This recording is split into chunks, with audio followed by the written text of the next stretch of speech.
Good evening and welcome to the regular City Council meeting for the City of St. Peter.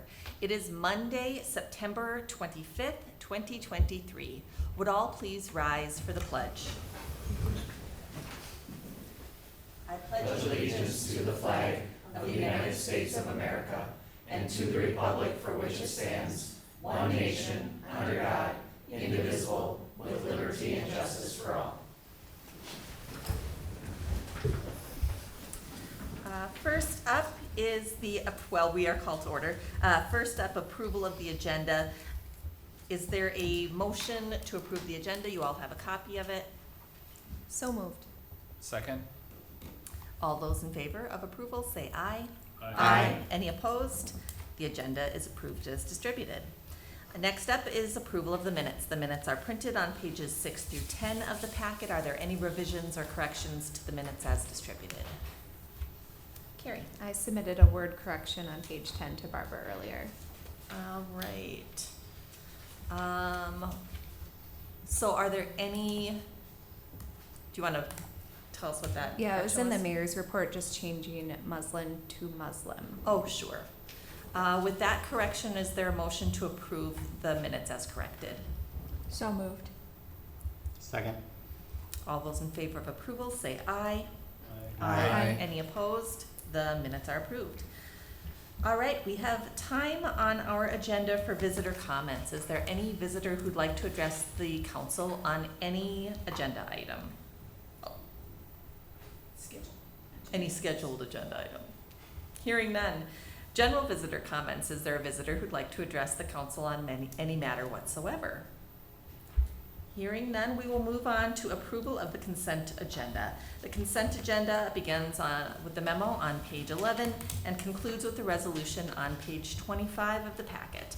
The consent agenda includes the following budgeted purchases in excess of $25,000. That would be to Aspen Equipment for a crane for a sign truck at a cost of $23,956, as well as the schedule of disbursements for September 7th through September 20th, 2023. Is there any discussion about any items on the consent agenda? Hearing no discussion, is there a motion to approve? So moved. Second. We have a motion and a second. Call the roll, please. Mayor Noel, Aye. Councilmember DeVos, Aye. Councilmember Ruflat, Aye. Councilmember Sharstrom, Aye. Councilmember Ramp, Aye. Councilmember Pettis, Aye. Councilmember Johnson. Aye. The consent agenda is approved. We have no items of unfinished business tonight. Our first item of new business is the adoption of a resolution approving the 2023 preliminary levy payable in 2024. And Sally's here to talk about that. Not gonna touch that. Okay. Honorable Mayor and City Council, as Shannon said, we're here to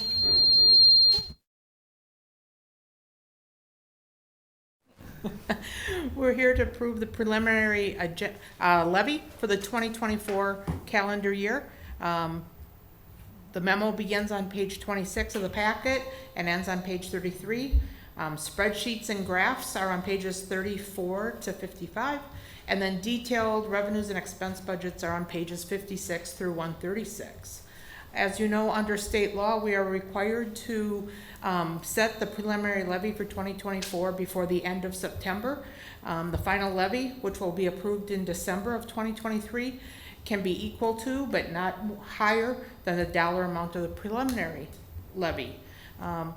We are proposing a budget and suggesting a levy that will result in a proposed tax increase from 47.69 to 49.56 on a gross levy increase of $222,350 or 5.8% over previous year. Total levy will be $4,048,323. As we said, we'll be going with, as December comes around, we'll go with the county to see what tax capacity numbers will end up for 2024, and at that point we will make the adjustment if one needs to be. Currently, based on the county, 1.8% is the increase in estimated market value for St. Peter.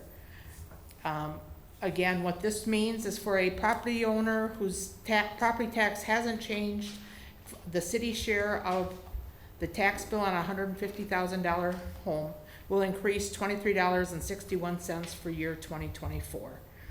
Changes within the budget as compared to 2023 budget are, we're proposing a approximately 4% wage increase for employees, and health insurance is going up 16.9%. Election costs for 2024 increased by $24,850, and that is because it is an election year with a presidential primary in March, August primary, and a general election. So we're going from one election in 2023 to 3 in 2024. We'll see that every other year as it goes cyclical. Municipal maintenance increased $14,700 as the maintenance of the municipal building continues to increase as the building ages. Public Works building maintenance is flat from 24 to 23. We continue to replace windows in 2024, and there is a full roof replacement of $475,000, which is included in the equipment certificate for 2024. The impact of that to the general fund of the roof replacement is half, or $237,500 as part of the equipment certificate over 10 years at 6%. The other $237,500 of the debt service will be funded by the electric, water, wastewater funds over the 10 years. Street maintenance for 2024 was reduced by $175,015. There is no ADA transition plan work, and the allocation of wages and benefits were based on timesheets where employees are working. And in parks and environmental services, this counts for about a $60,000 reduction year over year. The remaining $63,000 reduction is due to maintenance projects. Parks equipment budget decreased in 2024 due to the following. We have a $150,000 equipment certificate for 2024 for 5 years at 6%, and that is to replace a pickup truck that's a 2004.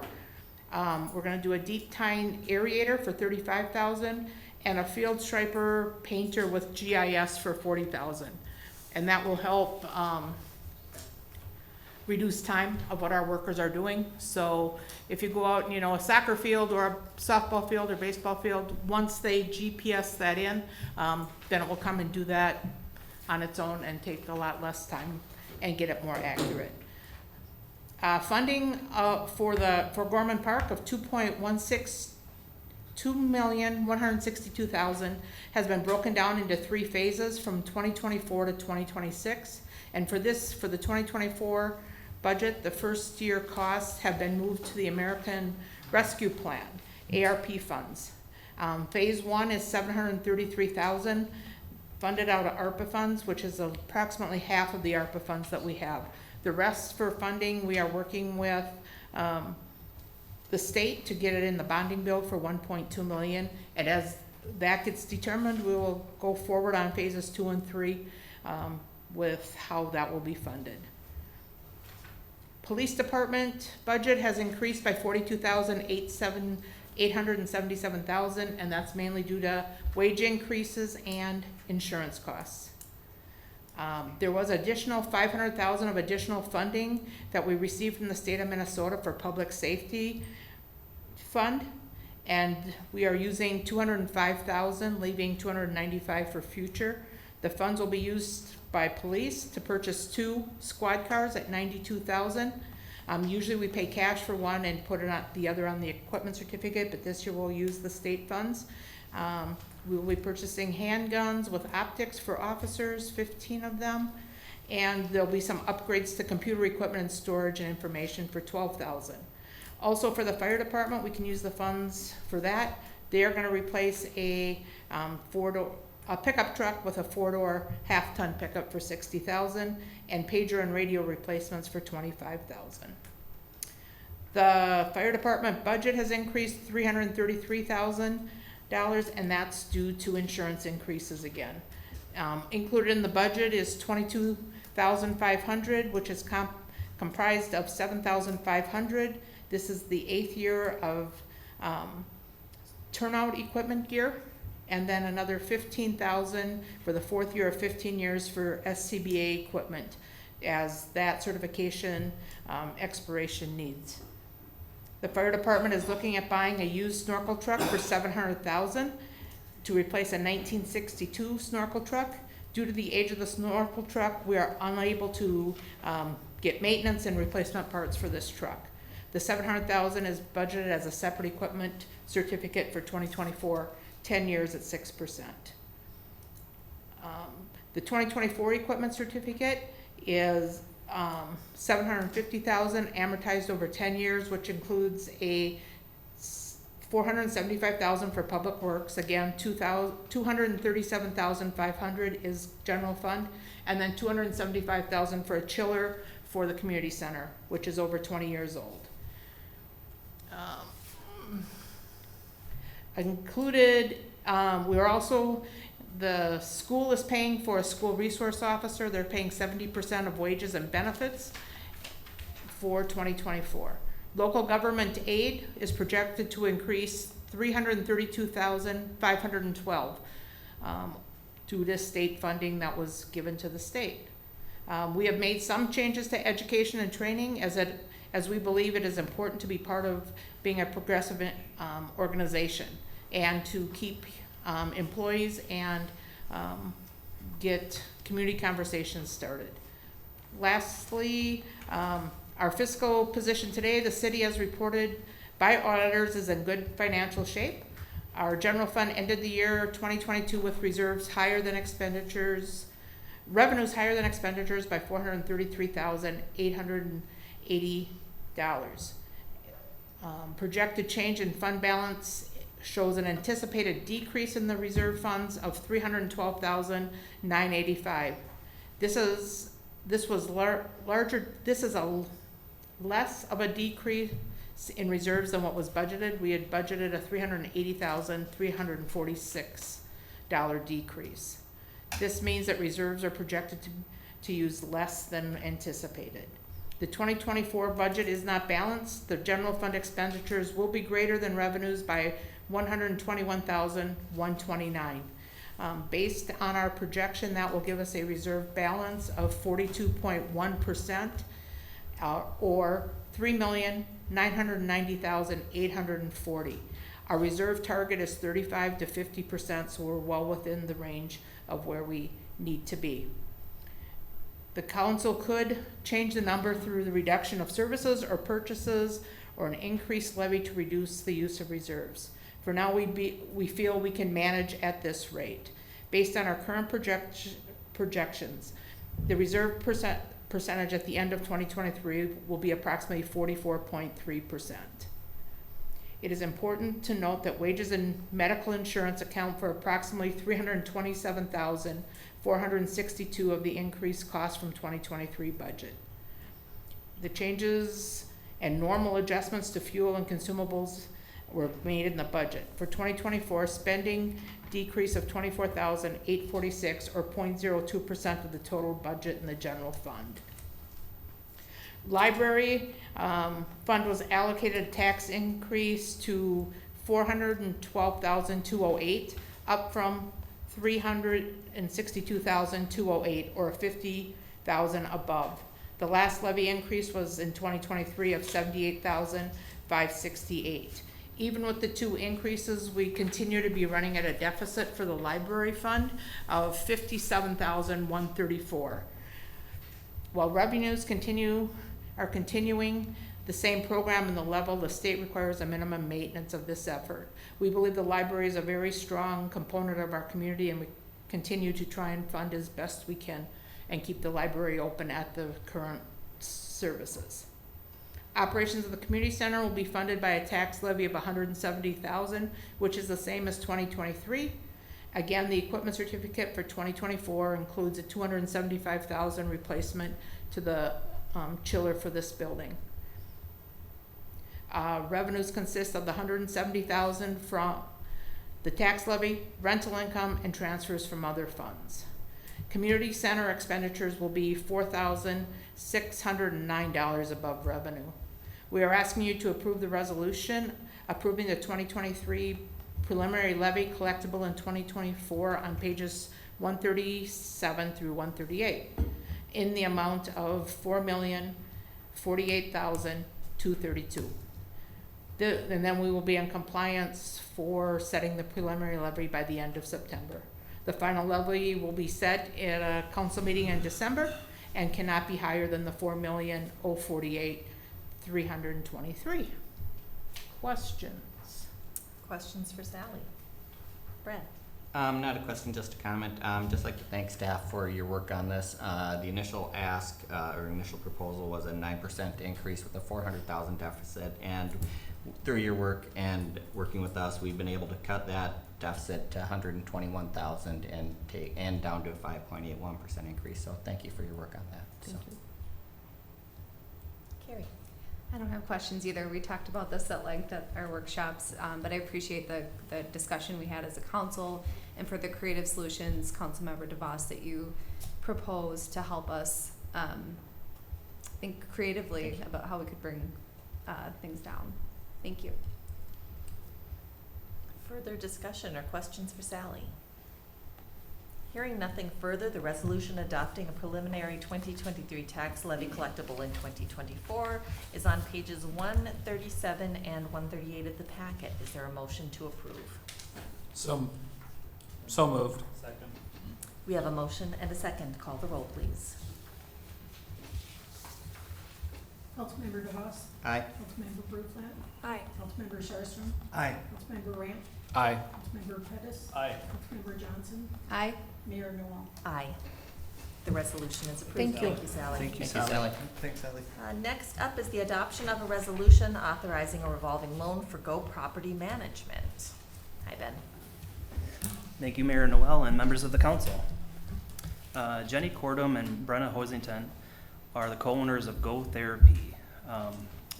This is a service, or Go provides a multiple services in the therapy industry, including speech therapy, feeding and swallow therapy, occupational therapy, and physical therapy. They're currently housed on the north wing of the River of Life Church at 830 Sunrise Drive. But Go continues to grow, add employees, and they're looking to increase services. Their next initiative is the Growth Collective. Along with Go, the Growth Collective is slated to include 3 new enterprises. This includes Ivy and Sprouts, a play school, Neural Hill Mental Health Services, and Willow Root Wellness Family Educational Center. In order to expand their business and provide the community with these additional services, Go has been searching for more space and looking for real estate opportunities, and they've been working with Scholarship America to purchase the SA property at 1 Scholarship Way. The SA building is 34,000 square feet and is about 5 times larger than their current space. The purchase price of that property is $2.7 million, and Go has already paid $15,000 in earnest money. They've also secured all their financing except for $285,000, which they're requesting tonight from the City Council and EDA. They're on page 140. The applicant is proposing the financing plan as follows. 82% would be bank financing, 10% or $285,000 city EDA, $200,000 or 7% from Region 9, and then the applicant contribution to total $2.7 million. Go plans to add 13 new employees and increase their payroll. The terms of this loan would be at 7% over 1 year with a 1-year balloon or a review after 1 year by the EDA, and a monthly payment of $1,662.50. The EDA review committee, loan review committee, and the EDA both reviewed this, and they recommended approval based on those terms. And the security that's proposed with this loan would be personal guarantees, life insurance policies, and then a mortgage on the north and west part of the property, and then a mortgage over the entire property. So with that, I'd be happy to answer any questions. Thanks, Ben. Questions for Ben? Brad? So Ben, we have a first mortgage on the, we have a first position on the mortgage on the land, correct? Yep, on the north and the west side. And that's unusual. Typically, we're not in that favorable of a position on most of our EDA loans, correct? That's correct. So, yeah, I would like to say, Carrie and I sat, we're on the EDA for this one. And I've met with I've met with Go. And this has the opportunity to be very transformative. I first met them working on the Child Care Task Force this summer. One of the home child care providers talked about just how absolutely critical, how vital their help was with some of their students in their care, because they weren't able to work with the children on their own. But Go provided them the tools that they needed. I think I really think this can be transformative for our community, not just for the customers they're going to be bringing, but what they're going to do for the community, what they're going to be able to help other child care providers. And this is going to shine a light on St. Peter. I think this is just something that can be transformative. I want to share a comment. Obviously, the name will be withheld, but one of their former clients said, "Go has been such a quality organization with which to work with that I'm excited for them in the larger community. They use what I considered non-traditional methods and were brilliant and lasting." So I really think their growth, they're outgrowing their current space, and I think this is something that can really be a benefit to St. Peter in the future. Thanks, Brad. Any other questions or comments? Hearing nothing further, the resolution approving $285,000 revolving loan to Go Property Management to partially finance the acquisition of real estate at One Scholarship Way is on pages 142 and 143 of the packet. Is there a motion to approve? So moved. Second. We have a motion and a second. Call the roll, please. Councilmember Ruffett.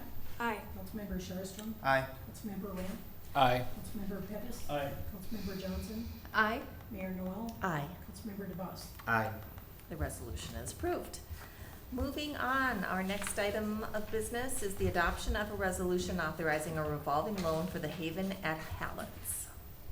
Thank you, Mayor Noel, and members of the council. Another revolving loan request. This is for applicants Gerald Dotson and Amanda People.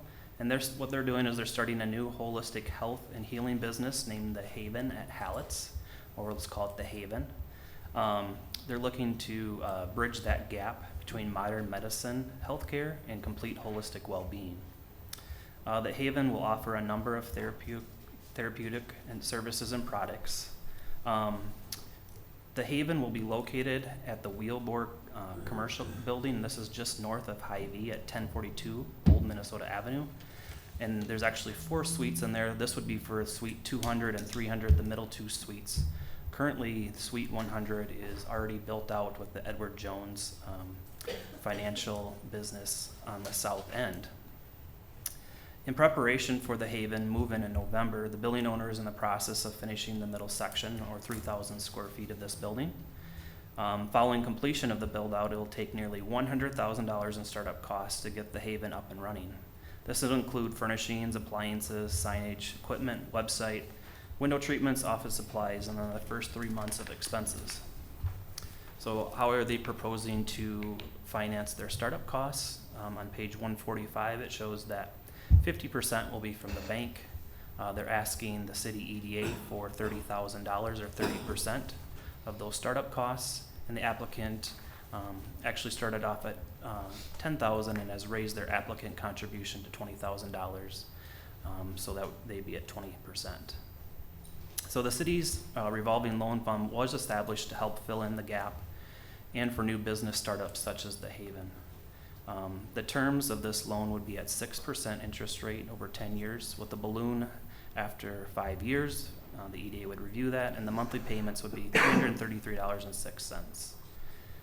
This went before the loan review committee, which recommended approval to the EDA, and the EDA has also unanimously recommended approval of this loan with the security of personal guarantee, UCC filing, and life insurance as is standard with these loans. So I'd be happy to answer any questions.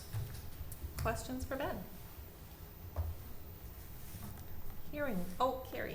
I don't have a question, but just a comment to thank the what do we call them? The loan committee? The loan review committee. Loan review committee, for the EDA, because they really do a lot of work ahead of our EDA meeting to review applications and to determine risk and interest rates, and so they do a lot of great work. And then at the EDA meeting, the applicants and the previous resolution we just considered, applicants, there did really wonderful presentations to let us know what their business plan is and what their plans are and how they're going to enhance, I think, St. Peter with what they're trying to do. And so we're very lucky that they're wanting to do business in St. Peter, and this is exactly what the EDA and the revolving loan fund is for, to provide this gap financing to enable businesses to be successful in our community. And how lucky are we, again, that they want to do business here. So thank you. Thanks, Carrie. Emily? Kind of going along with some of the things she was saying, that Councilmember Johnson was saying, just to remind people that like these committees, these commissions and boards really do serve like such an important purpose to advise the council, and it's wonderful, and it's made up of citizens, and so just another shout out for commissions and boards and just the important work that they're doing, and to have that citizen input is just really valuable when we're making decisions like this. So thank you to everyone who serves on a board in St. Peter. Thanks, Emily. Any other questions or discussion regarding this resolution? Hearing nothing, the resolution approving a $30,000 revolving loan to the Haven at Hallett's at 1042 Old Main Avenue to partially finance new business startup costs is on page 146 of the packet. Is there a motion to approve? So moved. Second. We have a motion and a second. Call the roll, please. Councilmember Sharpstra. Aye. Councilmember Ramp.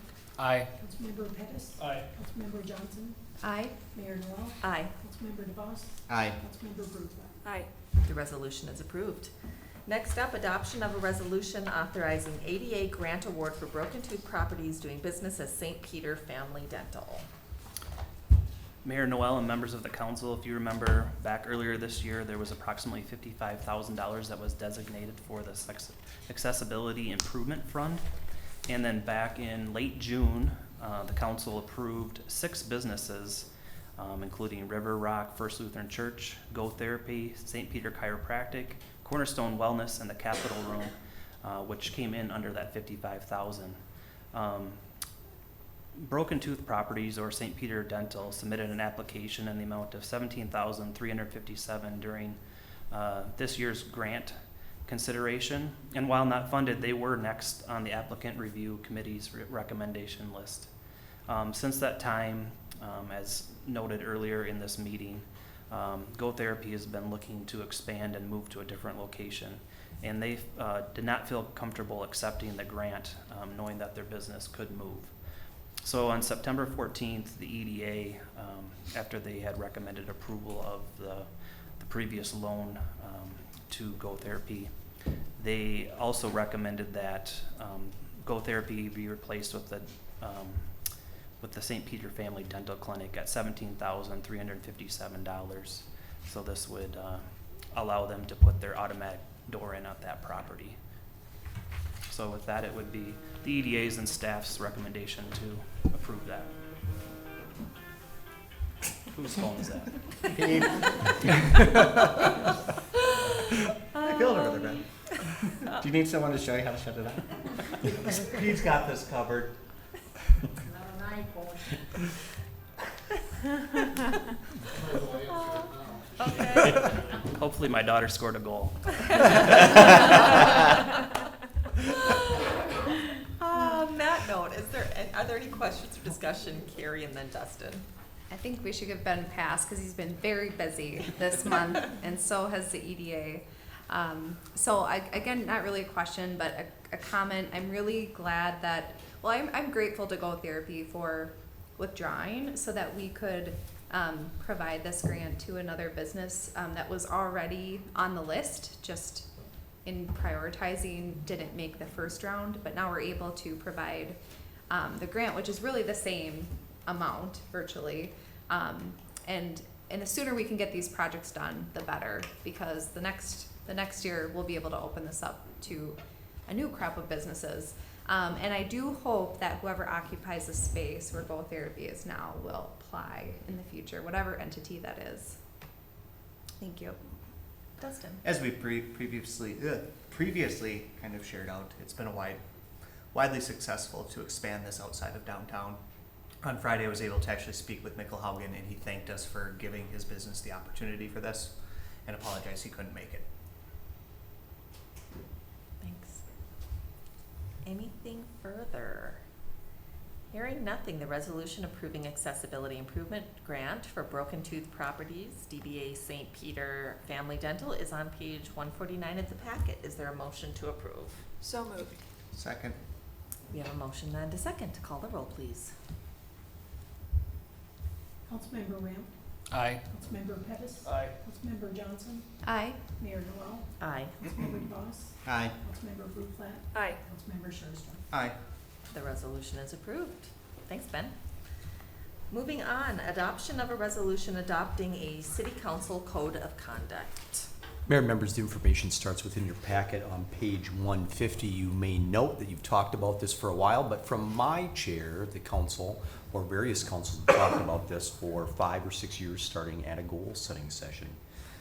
You went through a number of various draft policies, reviewed a final draft that was provided to you over a couple of workshops, and that final draft is included within your packet. I think it's important to note that generally speaking, policies of this type do not provide a system that directs punishment should someone violate the code, someone being the city council, which this applies to.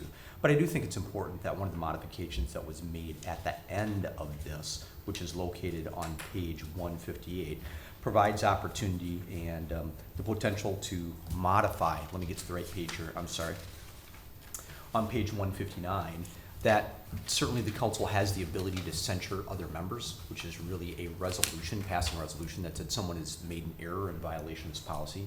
You'll also note that you self-establish a process for that, which means that a supermajority or 5 of the 7 members must vote for that to take place. It also provides for the opportunity for a loss of appointment to various boards or commissions. Maybe that's the Economic Development Authority or the City County Liaison Committee or the School Liaison Committee or others that you have. And then you could, if you are in violation of state law, be removed from office. And so those state laws are articulated here. And so the one that's probably most prominent is a violation of the open meeting law. Again, the goal of this is not to provide for punishment for council members, but it really is to provide positive reinforcement for action that council members may have with each other, interaction that they may have with each other, with the community as a whole, and with staff. And it provides an outline for what looks good and what doesn't look good. Communities of your size are maybe 50-50 whether they have codes of conduct of this type. But again, I think this is something that the council has brought up in the past, and again, from my perspective, has been talked about for 5 or 6 years. And again, happy to answer any questions that you might have about this. You've had the opportunity to review it on multiple occasions, and the resolution for approval is included in your packet. Thank you. Questions or probably more likely comments on this? We'll go Emily and then Carrie. I just wanted to say, on page 155, I really appreciate the little chart that we have there, the staff to council to advisory board, little graph, as I've probably said too many times in like our workshops and goal sessions, how much I appreciate the charts and the graphs, the visual pieces, especially that Sally provides us. But I just think that's really important to show like how we all work together and how we fit into the mix of things. And I think it's really great to see this documented very clearly and just give us another lens through which to do this very important work. So thank you, Todd and staff and other council members for entering into this discussion and getting a really positive document set in place. Thanks. Carrie? I don't know if we talked about this in workshop, or I don't recall, but Todd, how do you envision this will be used? So it's top of mind for council that we bring it up regularly for new council members as they're going through orientation. How do you envision this will be used ongoing? So I think you hit on a primary part of this as new council members come on or council members are re-elected. There's an orientation opportunity, which usually occurs towards the end of the year, the beginning of the new year. I envision this as being a part of that. I also see this as being an accompanying document to the council rules. This does not establish the council rules. Council rules really are the things like, where's your depository? What's your official newspaper? All of those kinds of things. And so you already have a resolution and document. This is something that would accompany that. And so every year, again, either at the end of one year or the beginning of the next year, this is something that would be brought before the council, and affirmative action would be necessary to continue to put this, or different action would be necessary to modify it. And so I think those are the two primary ways that that happens. And if the council has other suggestions or other ideas about how you might want it to be reviewed in the future, I'd certainly be open to that. But again, those are the two primary ways that I see. Yeah, Carrie. The only other way I would suggest is in goal session, we always have organizational health as a We do. agenda item, and this would just coincide with Oh, that sure. really well. Thanks, Thank you. Carrie. I'll just jump in to say that I'm really pleased that we're having a code of conduct. I think we can and should have high standards for each other in the way we interact, and so that we can focus our efforts on doing the work that we are elected to do, to act on behalf of the city. And I think this will be a great facilitator to that, in terms of all of us having a common understanding of the ways we work together and with staff. And so I'm happy that we're moving forward with the code of conduct. Any other questions or comments on this item? Hearing nothing further, the resolution adopting a city council code of conduct begins on page 152 and concludes on page, let's see, 159 of the packet. Is there a motion to approve? So moved. Second. We have a motion and a second. Call the roll, please. Councilmember Pettis, Aye. Councilmember Johnson, Aye. Mayor Noel, Aye. Councilmember DeVos, Aye. Councilmember Rutherford, Aye. Councilmember Shelstrom, Aye. Councilmember Lamb. Aye. The resolution is approved. Our final item of new business tonight is the adoption of a resolution approving issuance of new business licenses.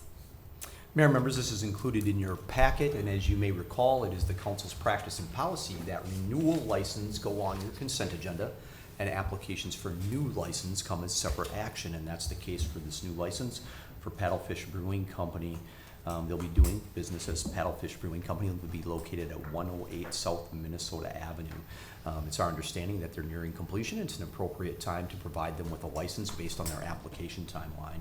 This would provide them a license effective on September 26th through June 30th of 2024. You might ask, why June 30th? The end of June, the start of July is the annual renewal for everyone, so they're just gonna have a license for part of the year and then be eligible for renewal here in June. You'll get that paperwork in May.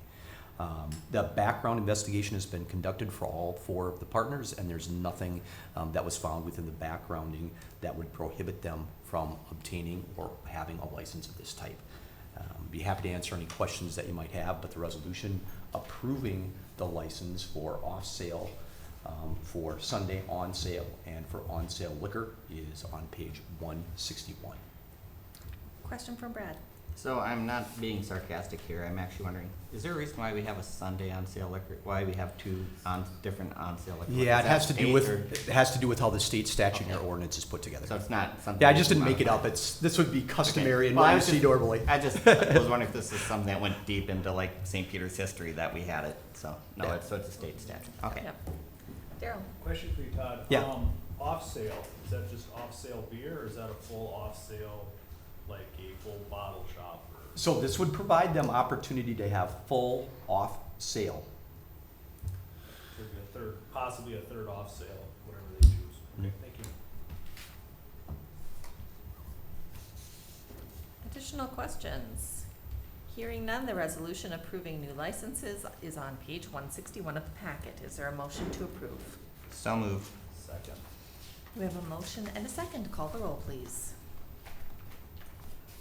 Councilmember Johnson, Aye. Mayor Noel, Aye. Councilmember DeVos, Aye. Councilmember Rutherford, Aye. Councilmember Shelstrom, Aye.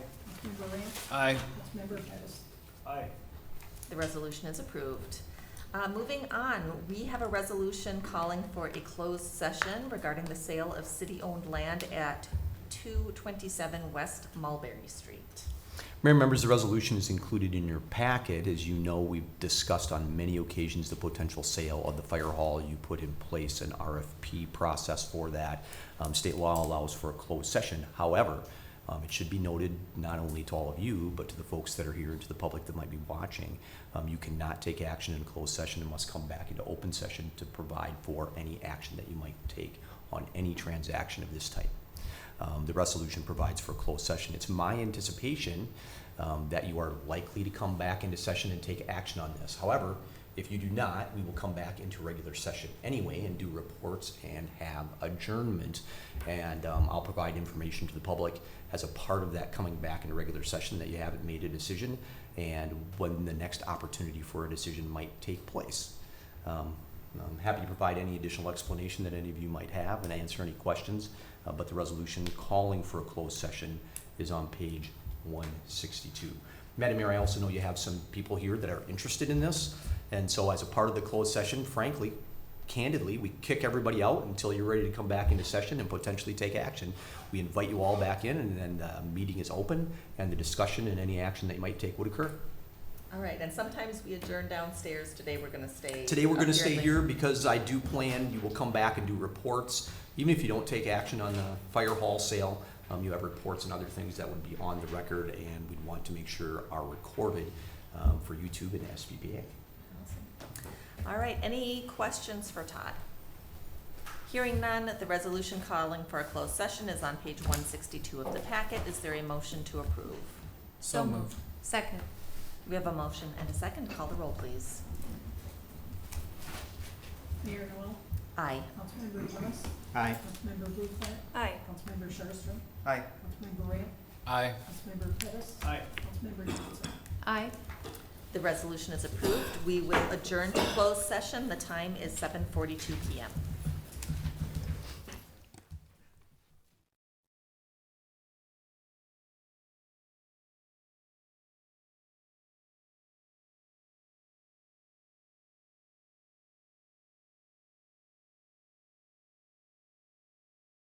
To open session, it is 8:17 PM, September 25th, 2023. We will move on to new business. Mayor, members, the information that I passed out not only to you, but the community that's in attendance starts on page 163 and would be added to the packet after your closed session. The action and the recommendation is to offer a purchase agreement to Tremendous Brewery for a sale price of $300,000. As you know, we've talked about this before with other proposals or respondents as well, and there will be some clawback provisions within the purchase agreement and some other items that will be addressed within the body of the purchase agreement. Council directed staff to provide the information that you see here. We sought out additional information from all three of what I would call the finalists from the respondents. On page 164, there are a few bullet points that I'd like to go through, if I may, Madam Mayor, that, at least from my perspective, outline some of the discussion points that the council's had over the past couple of meetings on this issue. Certainly impact on the downtown and continued growth within the hospitality and retail sectors is something that the council's looked at. Land use and compatibility, whether it was this brewery or the other brewery that was respondent, this is a permitted use in this area where a mosque is a conditional use, and so land use is predetermined in the process for that. The council has had a strong ongoing wish to help the Muslim community, and I think that can't be expressed enough, and I'm sure a number of you will express that as well, and to help them find a permanent home. Based on the discussion that you've had and the direction to staff, this just isn't that permanent home for them at this point. That doesn't minimize the want to try and assist them in that moving forward. The offer price is based on the original proposals. Council members have fielded questions in the past. So what if I offered more, or what if I upped my offer $50,000 or whatever it is, the council, at least from my perspective, has been very clear from the beginning that when that original proposal was made, that was the sum that you were going to be expecting to be paid by the respondent. And so I think the council stayed true to that.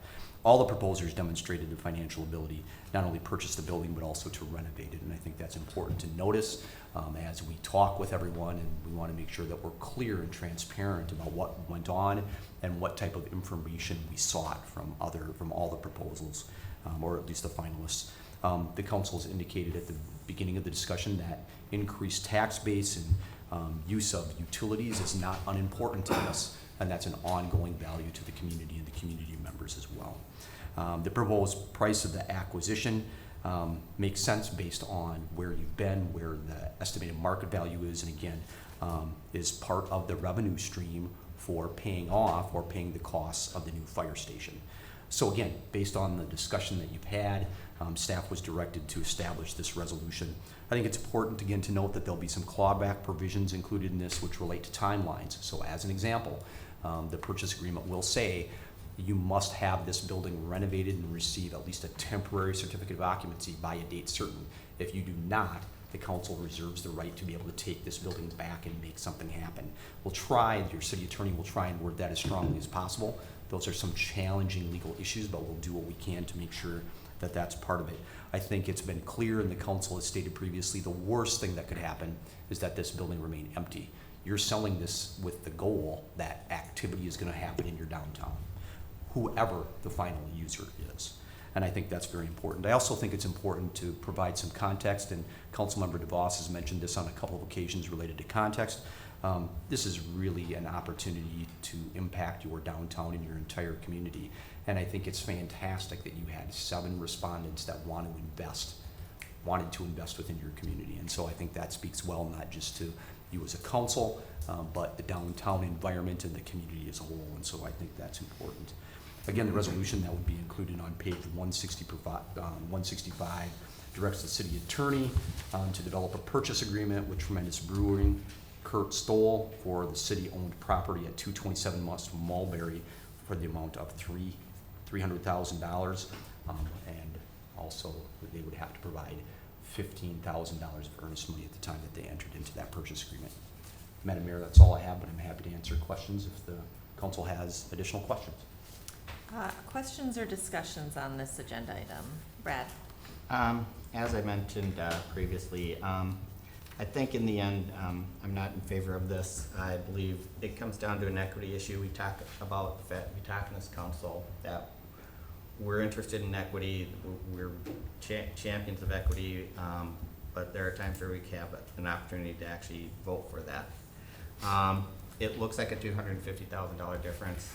The council is planning on going out to the legislature, not just for this difference, but to make up the difference in the cost overruns for the fire hall. What this really amounts to is approximately 4 months worth of sales tax difference, which would be basically decades out. What we're looking at is, the pros of this business. Ale and Oven is a majority-owned female business. They came out with a detailed plan straight out of the gate when asked for it. They did their homework. It wasn't just $50,000 versus $300,000. It was $50,000 plus an $800,000 line item detail of renovations and stuff to get to where they are. What we got from Tremendous was $300,000, and trust me, we can do it. There was no plan. At the next session, Tremendous came through with a floor plan that was similar to what Ale and Oven had for their floor plan. Ale and Oven has experience converting a building into a brewery. They've got experience running a brewery. They have a head brewer. At our last meeting, Tremendous didn't even have a head brewer, and they didn't have anyone targeted for a head brewer. Ale and Oven is offering a unique option in the artisan pizza for customers who are either unable to or are just not interested in drinking alcoholic beverages. It will draw more people to the community. We will still have Paddlefish, which will be its own brewery, which people can bring outside food in, and then you'll have the other brewery, which will be able to just have its own food there. I'm not worried about the competition from Paddlefish from either. They just have to stand on their own. And quite honestly, ownership of this group has not had questions raised about their ability to maintain a historic building. The pros for Tremendous is their offering price, which really, when put in perspective, is 4 months of sales tax. I look at it and it comes down to we got in the beginning a well-prepared plan and a handful of cash. And we gave the handful of cash 4 months to catch up from a preparation perspective. At this point in time, I can't go home to my daughters tonight and say, I said no to the well-prepared women over the handful of cash.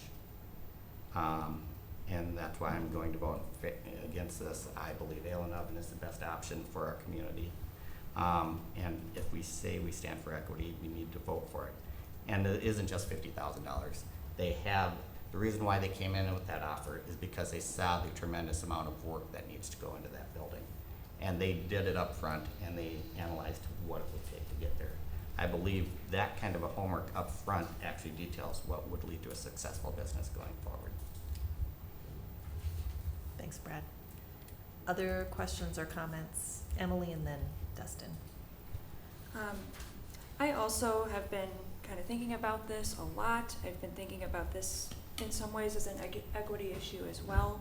And I'm having trouble putting my full support behind Tremendous Brewery.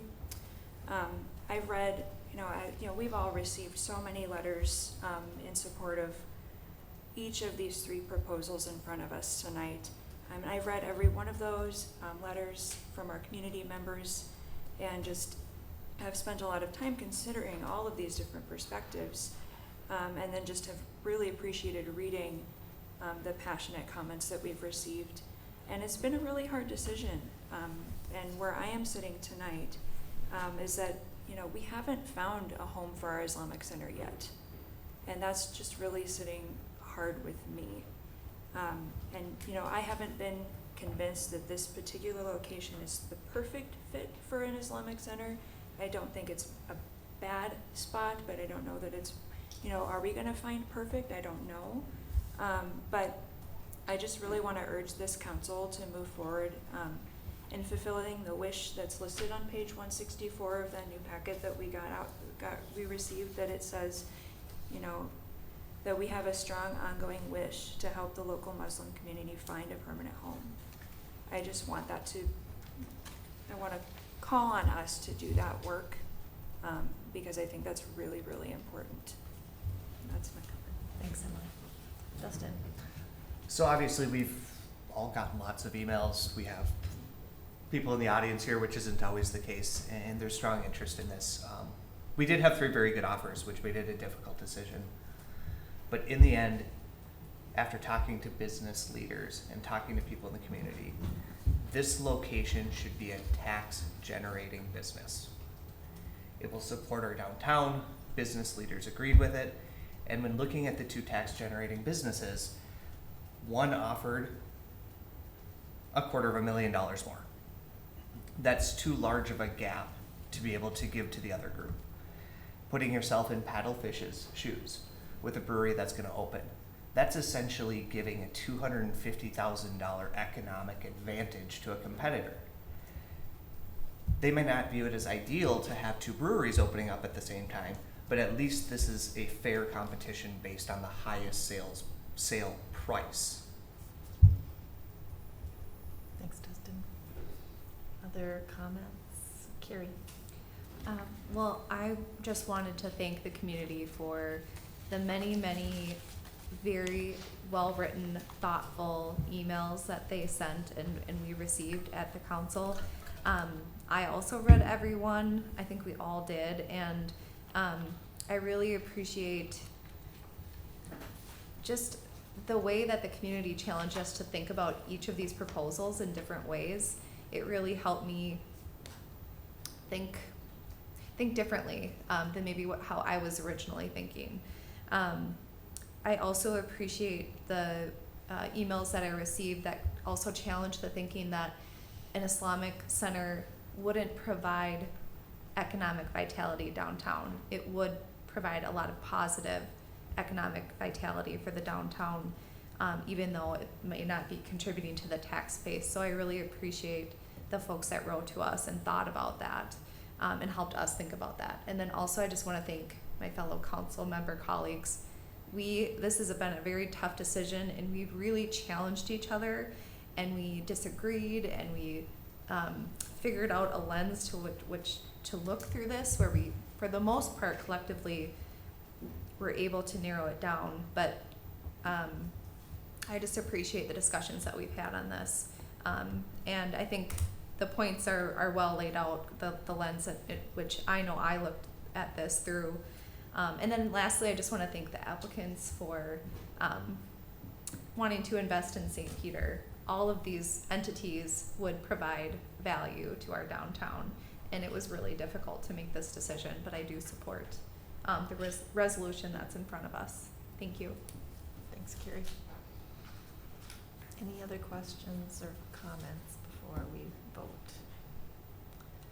Hearing nothing further, the resolution before us authorizing execution of purchase agreement for sale of fire hall at 2227 West Mulberry Street with Tremendous Brewing / Kurt Stoll is on page 165 of the packet. Is there a motion to approve? So moved. Second. We have a motion and a second. Call the roll, please. Councilmember DeVos, Nay. Councilmember Bruflat, Nay. Councilmember Sherstrom, Aye. Councilmember Ramp, Aye. Councilmember Pettis, Aye. Councilmember Johnson, Aye. Mayor Noel. Aye. The resolution is approved. Next up, we will move on to reports. I have nothing to report tonight. And so we'll move on to reports from council members. Is there any council member who'd like to make a report? Carrie? Just a quick reminder about the Regional Economic Development Alliance annual meeting coming up on October 12th. Contact Barbara if you'd like to get registered. This is going to be a pretty big event because the Minnesota Deed Commissioner is going to be the keynote speaker. So we'd love to have folks come, and it's at Gustavus. So The please, food is think always about good at coming. Gustavus, so. And the company will be just as good. Thank you. Thanks, Carrie. Any other council members? Then we'll move on to report from the city administrator. Mayor members, I have one listed and one other that I want to mention. First of all, the House Capital Investment Bonding Bill hearing will be occurring at MSU on October 11th. We're scheduled for around 8 o'clock, and I'll keep you updated. And anyone that would like to attend, we'd love to have you. They provided us with 5 to 10 minutes to speak, so we should have a plan before we get there a little bit, depending on who all wants to speak. As you know, the primary discussion for this group has been the submission related to Gorman Park. And so it'd be great to have a nice turnout, at least a couple of elected officials there to be able to speak on our behalf related to that bonding bill. It's 8 p.m. 8 p.m., yeah, thank you, Barb. What It's was in the date? evening. Pardon me? Can you give me the date again? It was October 11th. And so we'll send out again. Things could change a little bit. They're adding and deleting from the schedule and folks that they anticipate to be there all the time. So as we get a little bit closer, more information will come. I don't know the room off the top of my head. They do have a room. I think it's in the ballroom, but we'll make sure to send that information out to you. And then the second one that I want to mention is that the Senate Housing Committee is coming on Wednesday at 3:30 to view some of the very well thought of and received projects related to housing, and they want to gather some information for future legislative issues. It's a wonderful opportunity to get to talk with them. I've invited one or two of our partners to participate with us on a couple of these housing projects, and we have 3 or 4 locations that we're going to try and visit as a part of that that I've discussed, or we've had conversation with the committee chair and the committee administrative assistant. So it's a great opportunity to mingle with some of those senators, talk about housing in general, which I know has been a primary issue of interest for the city council, and again to highlight some of the very unique things that you've had, but also be able to mention some of the challenges that you face that might lead to potential programmatic changes at the state level that could help us do some more of the things that you're looking to do. So let us know if you want to attend. We'll have them on a transit bus, And so I have limited seats unless we get a trailer or something like that. So we'd love to know what the head count looks like exactly for that moving forward. So please let us know, let Barbara I know. Again, that's Wednesday at 3:30. Madam Mayor, that's all that I have for you for this evening. All right. Is that all he has tonight, Barbara? Yes. Okay. Just checking. In that case, No, it's not. What do No. I have, Barbara? Fire station. Oh, thank you. Yes, the Fire Station Open House is October 14th from 10 to noon. So that's a Saturday morning. There'll be a program at approximately 10:30. And so I know the fire department and you as council members were up there not that long ago and are really excited to have the community have an opportunity to see really what they're investing in for the long term. We've talked many times that these types of facilities are put in use by local units of government and by volunteers, in this case the fire department, for 75 years or more. And so really want to show out the facility that does a number of things, provides the space that's necessary, provides opportunity for taking care of your volunteers in a way that they just can't be now, with all the things that they're exposed to when they're in fires, and to provide training opportunities that just weren't available before as well. So anyway, we're excited about that. Again, 10 to noon on October 14th with the program starting at 10:30. Thanks, Barb. wonderful. On that note, and hearing nothing further, is there a motion to adjourn?